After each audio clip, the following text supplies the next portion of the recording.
You're listening to Feathers, a podcast of stories about God speaking and his people having just enough faith to believe him and obey. I hope these stories inspire you and encourage you to take flight in your own faith. I'm your host, Amy Bennett, and this is Season 3, Episode 16.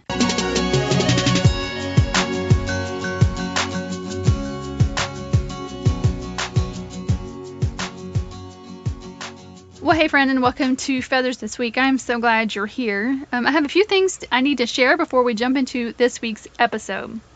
The first is that this episode is 16 of Season 3, so that means it's time for our season to end. I cannot believe we are through with Season 3. So there's no real magic to that number. That's just the number of episodes that the first two seasons have been, so we're sticking to it. But we're just going to take a quick 1-week break, and I've already got episodes lined up for Season 4. So come back on May 3rd so we can start Season 4 of Feathers.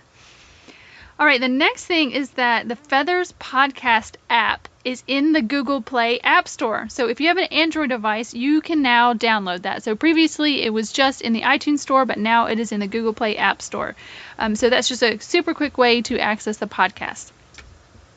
I also wanted to give a special thank you to Tammy and Jade for sharing last week's episode with Annie Downs.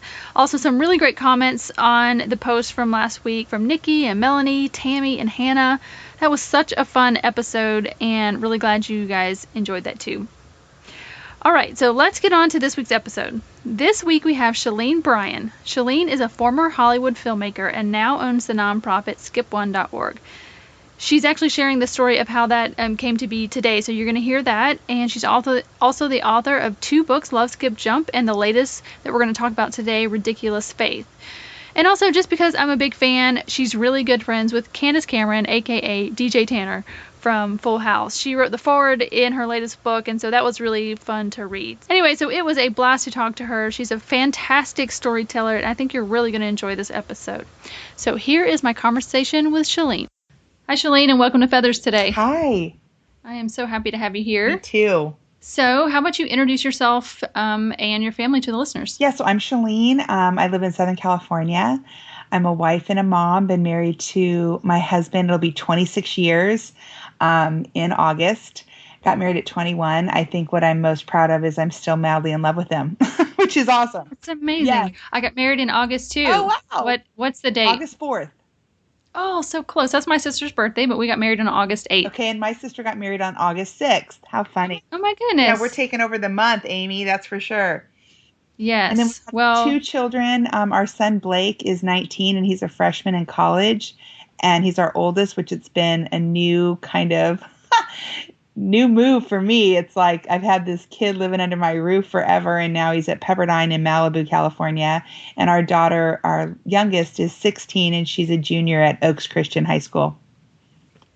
Okay, that's awesome. So I have 3 kids. My oldest is 13, so we're a couple years away from doing the college thing. So what piece of advice would you give to me when I've got about 5 years left? Enjoy every second right now. There's not one piece of dirty clothes in my son's room. There's nothing smelly in there. There's nothing. It's so sad. Oh, I tell myself that all the time. I'm like, you will miss this dirty pudding thing that is. Them forgetting to flush the toilet, like you miss it all. You just miss it. And it's wonderful that he's thriving in college. He just got accepted into the London program, so he leaves in August for London with Pepperdine for a year, and he was given the RA position, and so he's just thriving along. And isn't that what our goal is, right? Is to raise young men to be young men after God's own heart, and to see God keep his promises to all of that is amazing. It's just such a new season. And then I was at lunch with a girlfriend who's a little bit ahead of me, like I'm ahead of you. And I said, but it's only 4 years. College is 4 years. And I think Blake might go into law like his dad, like my husband, and become a lawyer, who knows. And I said, so after the 4 years, and she goes, after the 4 years, what, Shelene? What do you mean? Your kids don't ever move back home the same way. And I go, Tammy, what are you talking about? She goes, what do you think? He's just going to move back into his bedroom and you're going to make him Lunchables every day and take him to carpool? I'm like, yeah, and go to soccer on Saturday. I mean, isn't that what we're going to do? She's like, yeah, no, Shelene, like they might come home on breaks or things. She goes, but he most likely is going to go on with his life. She goes, my kids didn't move back in. They met their spouses. They got married. And I'm like, oh my gosh, like he moved out to college and he moved out. Like, I know. Oh my gosh. I tell myself, you say when they're earlier, like, my kids are moving out and they cannot live with me. And then they get older and older. I'm like, well, it would be okay if they live with me till they were like 38. they're just great human beings. I would hang out with my kids if they weren't my kids. They're just awesome humans. And it's so funny though, because I didn't realize how true that is. Like, I didn't move back in when I was done with school. Like I didn't, I got married to my husband. We got our own little condo and we started our life together. And it's so true. And so I'm in a new season right now in my life, and our daughter is just getting smothered, I think, because she's the only one home. She loves it, and she's very independent though too, like our son. And Brooke goes, "It's okay, Mom. I know it's because Blake's gone." I go, "Yeah, honey. Can I just drive you? I know you can drive." She's like, "Sure, Mom. Okay." Oh, but this is her time to get you by yourself, just like your son had a couple years. That's right. That's right. She sure is getting me, let me tell you. Oh, that's awesome. Well, I love that you talked about your son. We're actually going to talk about your book that you have out now. It's called Ridiculous Faith, and you actually have a whole chapter dedicated to your son and what he's done. But I want to start at the beginning and give the listeners a little bit of background. So, like I said, your book is talking about ridiculous faith, and you're really sharing just the lessons you learn about living a life of faith. And a lot of that, I guess, was, well, you can fill us in, but born out of really a trip to Africa. And I would love for you to start there with your story. In my first book, Love, Skip, Jump, actually the first chapter, I share about an adventure I took in 2003. And to back up there, I used to be a Hollywood producer, was in the entertainment industry for many years, interned at the Barbara Cameron agency, Kirk Cameron and Candace Cameron's mom, when I was 21, and kind of learned the business and things. And I had sponsored a couple children, a little boy for our son Blake and a little girl for our daughter Brooke, like way back in 2000, to teach our kids how blessed they were living in America. And their pictures stuck on our refrigerator like most Americans do. And I was having a party one night, and this friend of mine brought a woman I'd never met. And a few of us were hanging out in my kitchen. And this woman points at my refrigerator and she goes, "You fell for that? How do you know those kids aren't 40 years old and they're just taking your money?" And I'm like, "I don't. I guess I'm just having faith, that the money's getting there." She goes, "Yeah, I never really fall for that stuff." I felt like saying, "What's your name? Can you get on my house?" And so that night I go to bed and I go, "Bryce, I want to go to Africa. I want to see where our $25 a month's going." He's like, "Cool, let's spend $3,000. I go, "I'm serious. Like, what if it's fake and we're telling our kids we're sponsoring these children and I could be paying for some guy's Porsche, So he goes, "Why don't you get the information, Shelene? You don't even own a passport, So I get all the information. We had to get shots. I tell no one we're coming because I'm going to be Diane Sawyer, and bust this thing open if it's fake. And the night before our trip to Africa, my husband gets deathly ill, like super sick. He's never sick, by the way. And I'm thinking, you got to suck it up and make it to Heathrow, Bryce. Like, we got to do this. And he's like, "I can't go." And I almost freaked out. I said, "It's a sign. We're going to die in the plane and leave our 2 kids orphaned while I go try to find these kids that are 40. And my husband's like, "Settle down." He goes, "You need to do this. God obviously wants to take a vacation with you, honey." And I'm thinking, you're going to send your only wife to the other side of the world? Like, who's going to carry my luggage, Bryce, He's like, "Honey, you got to do this." He goes, "You're so excited about it." And he was right. The next morning I woke up and I ripped those pictures off that refrigerator and I flew from LAX to Heathrow and from Heathrow to Entebbe. And I showed up in this little village called Gaba in East Africa. After being in coach for 24 hours, I was a little jacked up. I'm like, "Hi, I'm from America and I came to meet my 2 children, AR212 and GR479. Like, where are these little kids?" And this gracious woman goes, "Follow me." And she hikes me 2 miles. I'm thinking, why did I drop out of that kickboxing class? We're like hiking through the jungle. And she goes, "This is Omega's house." And it was a mud hut the size of my walk-in closet with a bad-looking sheet for the front door. And she goes, "Go ahead, go in."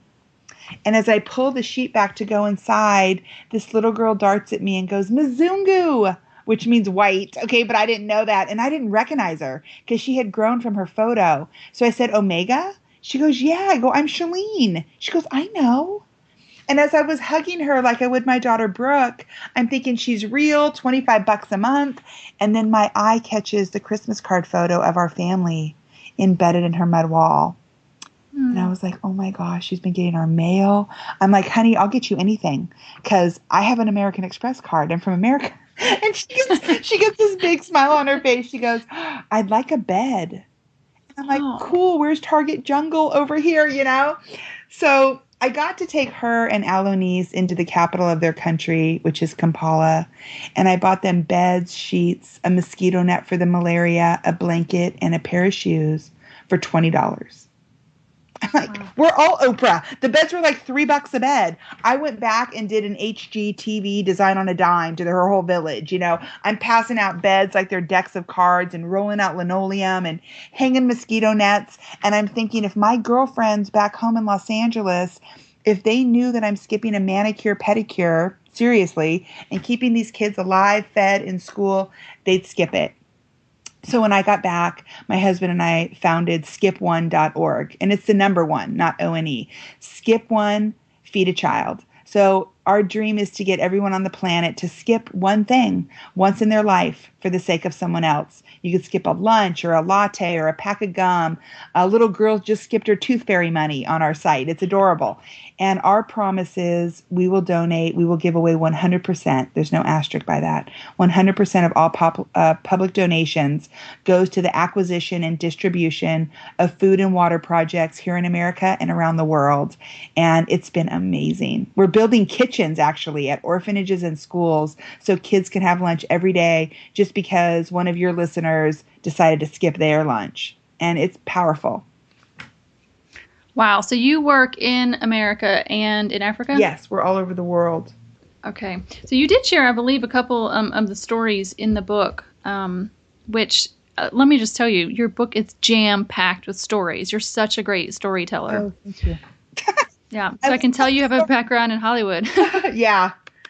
Yeah, it's such a great story. It was really hard to actually pick out some things that I wanted to talk about. But so that was sort of the story you just told us, sort of the kind of the liftoff place of this life of ridiculous faith. Yeah. And you have seen so many things since then. So like I said in the book, you're sharing some of just the lessons that you've learned, and it's really wrapped around some of these stories. And I would love for you to talk about, you know, as we think on this podcast about stepping out in faith and whatever God is calling us to do, you know, whether it's to skip a lunch or, you know, start a skip1.org type thing, you know, whatever it is. One of the first things you talk about is going to the mountain. That's your phrase of going to the mountain. So can you talk about what that means and why it is so important? Well, it's so important that we have mountaintop moments with God because it's not enough to know about God. We need to know God. And what was amazing was the mountaintop moment I'm referring to is Moses in Exodus, when it had been about 3 months since he had led the people out of Egypt and, you know, witnessed all the miraculous miracles of the plagues that he promised he would do. And then here he's in Numbers 2, it says he's bringing 604,000 people out of Egypt. And a Bible scholar I was talking to said, Shelene, that was just the men. I'm like, oh my gosh. And so here he is, kind of a big church congregation, kind of a father with a lot of children. You know, he's bringing all these people out and he gets to the water and had so much faith, not because he was faithful, but because God is faithful, that water parted and they walked across on dry land. So here it is now 3 months since that happened, and God calls Moses to spend 40 days and 40 nights on Mount Sinai. I mean, I can't find 40 minutes sometimes for God, you know, I mean, it gets so crazy. And I have to tell you, it's like, it wasn't like Moses didn't have a big responsibility. He was kind of the CEO of over 600,000 people. And yet he knew how important that relationship with his creator was. And he went up that mountain. And it says that in that time, it was as if Moses was spending time with a friend talking to friends like you and I are doing right now. And in that time, that intimate time Moses was spending, I feel like he requested something of God that is one of the most ridiculous requests in the Bible. He said, it's a very small verse in Exodus. It says, God, show me your glory. That's how close he felt to him. And I'm like, oh my gosh. And it's amazing when we spend time with God, what we're willing to ask of him. And it's amazing when we do ask of him, he answers us. And he says, Moses, I'm going to actually show you my goodness. Because if you saw my glory, you'd probably die. It's like he didn't show him his wrath or his justice or his mercy. He goes, I'm going to show you the least threatening attribute of myself. I'm going to show you my goodness. And then Exodus goes on to say in the Bible that he tucked Moses into the cleft of the rock. And he goes, I'm going to pass by you and I'm going to use my hand to shield you. And when I get to the other side, I'll remove my hand and you can get a backside glimpse of my goodness. What's so crazy is I can't even imagine as a filmmaker, a former filmmaker, what Moses saw. Because I believe he saw something that our eyes could not even look upon, right? Like God allowed him to see things that were unseen. And when Moses came down off that mountain with the tablets, the Bible says his face was glowing, that it was freaking everyone out. Like Aaron was so freaked out, the people were freaked out, that Moses had to wear a veil over his face. Because when we experience God, it changes us and people see it. That's why those mountaintop moments are so important. And we have to schedule it like I scheduled this interview with you right here. It's got to be in there, mountain moment. I don't care. Like sometimes it's in my bathtub for 40 minutes. You know what I mean? Like the kids know the door's locked, no cell phones. And I'm going to listen and spend time with my mountain moment with God. Sometimes it's on my morning walk. Sometimes it's just me, my prayer closet. It's in my car sometimes, sitting in carpool, shutting everything off. It doesn't have to be on the top of a mountain. It's like, what's your mountain? And schedule it and make it happen, because experiences with God change us and people can tell. Mm-hmm. Have you ever read the book Secrets of the Secret Place? No. It's a really good book, but it talks a lot about that. What they say in there is just you've got to shut the door. And of course that can be whatever that door is. Yeah, figurative. But it really is about getting alone time with God. And it seems so, like a back to basics things. Like, of course you have to spend time with Jesus, but it really is. You actually have to spend the time, more than a 2-second prayer before you fall asleep. You've got to, I love that you talk about scheduling the time and making him a priority. And because the thing is that that's where he speaks to you. Yeah, he speaks through his word and what he wants you to do. I think sometimes we get busy, worshiping the creation and not the creator. Mm-hmm. I'll make time to meet with people that God's created, but I won't make time to meet with him who created them. That is so true. That is so true because, that's powerful because for a long time, I would get in, even recently I could say, I would get in a down in the dumps or something. I'm like, oh, I just need to go out with my friends. I need to go out and have a coffee date. Yes. And what I learned was, and I would really highly depend on my friends, and there's absolutely validity in that. I love my friends. I feel like we're built for community. But what I was skipping was these moments with God. Like he can be my friend, just like Moses went on the mountain and they talk like friends. Yes. And I can pour my heart out to him and he can pour, his goodness and whatever else back out to me. And he wants to. And that's what's so amazing. And that's why I wrote Ridiculous Faith. I just code it with God's word and his promises. And these are promises that aren't just from a girlfriend that could maybe let us down. These are promises that we can take to the bank. These are promises from the King of the universe that says, I will never leave you or forsake you. Like I know the plans I have for your life, to prosper you, not to harm you, to give you a hope and a future.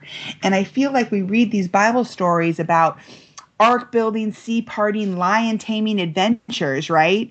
And we're like thinking, yeah, but that was 2,000 years ago. Is God really doing ridiculous things like that today? Mm-hmm. And this book is filled with 21st century real life adventures that people have, myself and others, have had happen that will leave you in awe and wonder of who God is and the adventures he has for you.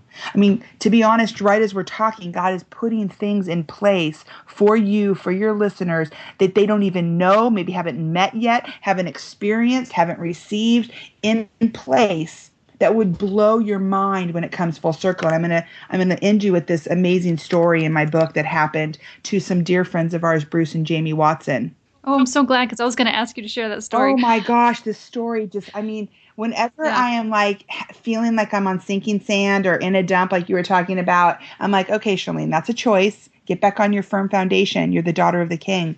And I think of their story. And here's this young couple. I mean, if you cut Bruce, he's a basketball fanatic. He loves the LA Lakers. He bleeds purple and gold, okay? And he gets a full ride basketball scholarship to Masters College, falls in love with Jamie. They get married. They attend Cornerstone Church where Bryce and I went. They served on our marriage retreat team. They're an amazing couple. They had a daughter, Sabrina, when I met them, and I didn't realize their story.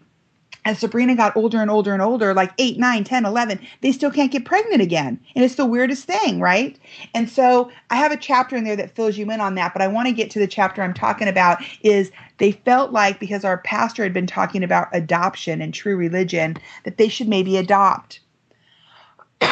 Excuse me, but they really wanted another biological child that, they had a girl, they wanted a boy that looked like Bruce. So they kept trying, and then finally they said, maybe we should just fill out the adoption papers, and then maybe God will let us get pregnant. Like they're making a deal with God. And so they fill out all the paperwork. They decide on an international adoption just to be crazy. And she goes, I remember Jamie said, I picked Ethiopia. I don't even know where it is on the map. I just picked it because I remember hearing that kids are starving to death in Ethiopia. So they turn in all the paperwork. She goes, I didn't pray about this. I didn't do anything. She goes, I just was like, okay, like I know we're supposed to have another child, but I really want to have another baby in my tummy. So a couple months after the paperwork comes in, she gets a phone call from the adoption agency. And she's like, Jamie, this is the adoption agency, and we have a 24-day-old, our youngest referral, little baby boy that was left to be found. His name is Teg. I'm going to send you his picture right now. Please, can you and Bruce let me know if you want to adopt this baby? And she's like, okay, well, just so happens, because God is God, that Sabrina, their daughter, who's now 12, is homesick from school. So they call Dad. Bruce is like, I'm on my way home. As they get home, they click on this little picture. The three of them are just huddled around the computer screen. The picture of this little boy pops up, and they feel nothing. Just this sickly little baby boy. And they're like, come on, God. Like, we thought you were going to, have a sign or feel something. And then all of a sudden, Jamie goes, Bruce, zoom in on that baby blanket. He's like, why? She goes, zoom in on it. And as he moves the mouse and clicks on the blanket around the baby, it blows up on their screen. And all three of them gasp. Because there, on the other side of the world, over 13,000 miles away in Addis Ababa, is a 24-day-old baby boy wrapped in a purple and gold Los Angeles Lakers blanket. With a message just for them that said, this is your son, and this is my plan for your life. Mm-hmm. And it's like this unseen hand of God is moving right now in your life, in my life. God is setting things in motion for our children, for their spouses, for their future, that we don't even know. We haven't even met these people yet. We don't even know they exist. And so as a former filmmaker, my mind goes to 21 years earlier. How our God, our good God, unseen hand had this little blanket arrive at the dry good concession stand at the LA Forum, the home of Los Angeles Lakers. And some young dad 21 years ago picked up that blanket and he took it home to wrap his newborn baby boy in it. And over the years, the dog Duke bit a hole in it and mom would sew it up until she finally donated it to the Goodwill. And this unseen hand of God takes this blanket and places it on a rusty shipping container in the port of Corpus Christi, Texas. And that blanket makes its way down the Atlantic, around the Horn of Africa, through the Indian Ocean, and ports in Somalia. And somewhere that unseen hand takes that purple and gold blanket and places it on this bus headed to a refugee camp that would then later be handed to a young mom who was in a desperate and dire situation. She was surrounded by daily death. She could barely feed herself, let alone her 24-day-old baby boy. So she wraps her little boy in this purple and gold blanket with stenciled letters that said Los Angeles Lakers that she couldn't even read, and leaves this baby outside of the police station. Because those letters weren't meant for her to read. And they weren't meant for the rescuing officer to read, or the orphanage worker that would check the baby in and take his picture, or the nurse that would check the baby's heartbeat. No, those purple and gold stenciled letters were meant for this young family who God knew at this very moment would be huddled around their computer screen, unsure and undecided on if they should even adopt this baby boy, with a clear message just for them. This is your son, and this is my plan. Will you follow it? See, if that doesn't leave us in awe and wonder of who God is, I don't know what would do it. Yeah, I believe it. I believe it. I mean, the history of the reason that this whole podcast is called Feathers is because God did almost the exact same thing with us as we adopted, and God placed literal feathers in front of me on a walk one morning just to confirm that our son was our son. So I believe it, and it's amazing as we step out in faith how God will, some people call these little God winks or whatever, just to show that we really are on the right path, and He's going to be with us when we step out. That's right. Well, thank you so much for sharing today. I hope everybody picks up this book. I mean, you guys that are listening, if you're listening to this podcast, you're going to love this book. So how can people find it? Well, you can go to ridiculousfaithbook.com, or it's absolutely anywhere books are sold. If you go to ridiculousfaithbook.com, I think there's like a few free chapters. You can see some real videos, like the Watson story that I just told you. There's about 4 videos that are shot from chapters right from the book to get an idea. Or you can go anywhere books are sold, Amazon, Barnes & Noble, Goodreads, whatever, wherever you buy books. There's also an audio version if you don't like to read. I drive a lot in LA, so I love books on tape. So there's an audio version that I did. And of course, you can just get a normal copy too. All right. Well, thanks so much for spending time with me today. Thank you so much, Amy. Take care. All right. Bye. Well, I hope you guys enjoyed that episode. Was that last story not so awesome with the blanket? I love, love, love when God does cool stuff like that.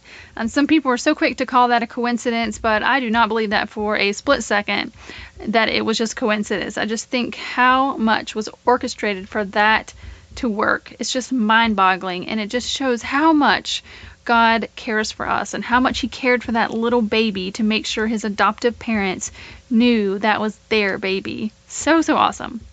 Another thing I want to remember is just how much we need those moments with God, just spending time with Him, reading His Word and praying. And guys, I know we all say it's the right thing, that we really need to do it, but how often have we spent even more than just 10 minutes just being with God? It's such a hard discipline to really carve out those mountain moments when we just shut off everything. But if we're really going to live these lives of ridiculous faith, that time is just an absolute must. And so as we close down season 3, I think that's a really great note to end on. It really does come down to a relationship with God through Christ. And as we journey to becoming more and more like Christ and love the people around us, He is always showing us our next step. And that's what we're here for, just to remember that God is calling us out, and we can absolutely trust Him to be faithful, and we can step out in faith. So guys, don't forget you can check out show notes over at featherspodcast.com. I'd love to remind you also to check out the shop to help support the podcast. Don't forget to share the post and leave a review on iTunes if you haven't done that yet either. It's also very, very appreciated. I just love the message of all these stories from these women, and hope we can get out to as many other women as we can. So guys, this is it for season 3, and we will see you next season on Feathers.